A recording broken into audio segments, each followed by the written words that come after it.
Heat. Let's talk heat. That's this category. Scott from Pennsylvania, is it true you challenged the Big Show Paul White to a fight in the locker room when he first broke into business? Oh, yeah. Yeah, I was a dumbass.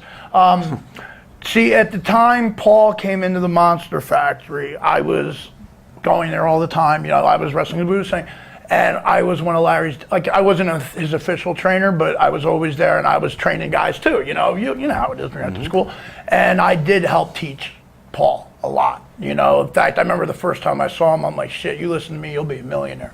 You know why? When he first went to WCW, he was doing super kicks and drop kicks and shit. It's because that's what I was teaching him, even though Larry was yelling at me for it. He doesn't need to learn that. I go, but he wants to do it. Let him do it. But that's not how big men do it. I'm like, look at Vader, look at me. I go, I don't wrestle like a 350-pound guy, and that's why everyone books me. I mean, come on, man, let him. So, and I'm guilty of this now. Paul, and it was, I come back in the locker room, and there's these two guys in there that I don't recognize. And I go, excuse me, who are you guys? We're friends with Paul. I go, are you on the show? And they go, no. I go, get the fuck out. And they're like, we don't have to listen to you. I go, if you're not part of the show, you gotta get out of here, you know? And Paul's like, hey, they're with me. I go, the fuck is wrong with you? You don't bring people back in the locker room. You want to fight? I'll fucking fight you. What do I'll kick your fucking ass. You know, what are you gonna do? You're gonna beat me up? Go ahead, you'll probably kill me, but if I drop your fucking ass, it was just a lesson of respect in the business. Yes, of course I walked out of the locker room and I went, holy fuck, what did I just do? I'm gonna die. I mean, come on, you know, that's the type of temper I got. How did he take it? He was shocked that someone talked to him that way. He did understand later, and he got rid, and and I apologized to him. Okay. You know, and I'm like, dude, I'm sorry. You know, it's just, you know, it's protocol. It's just protocol, and you know, I just flipped, and I'm sorry. So that's the thing. I have a temper. It's the German and it's the Irish in me. It's a volatile combination. Which leads me to Croker13, who says, hey, Balls, I saw an interview with Raven. He said that the original idea for Balls Mahoney gimmick was his. Had wanted you to be a homosexual biker that kicked and took whatever ass you wanted, instead of what it turned into. Is all of that true? Did Raven create the name Balls Mahoney, and was that the original idea for it?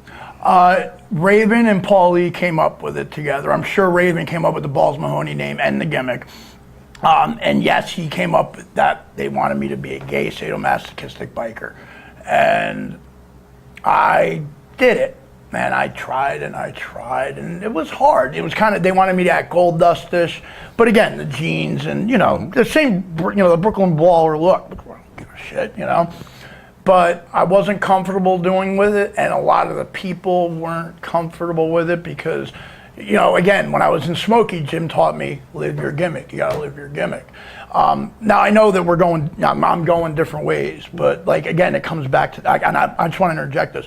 When Jim told me to live my gimmick, when I lived in Tennessee for the year, I would go to the stores for the first 6-8 months, because I killed the character by accident. I lived the gimmick. When I was living with the Yields, when I'd go supermarket shopping with them, and it was like they were saddled with me. I lived the gimmick. So people started coming to these shows. They started bringing these women to the shows. I mean, no offense. I mean, they were bringing inbred women to the shows for me to hook up with. Okay? I mean, that's how good I was doing at this gimmick. And then when I turned babyface, you know, and I'm down there, and now I'm on my own, but at this point I was sharing a place with Kane. So we would, you know, get there, he'd go one way, I'd go the other and all that. And it got to me one day, because I'm living the gimmick, and, you know, and I, oh, boo, man, it's good to see you, how you doing, man? I'm like, oh, it's good, I gotta get food, I'm hungry. Oh, watch my kid, I'm gonna go get a drink. And I'm like, and he leaves and goes to the bar.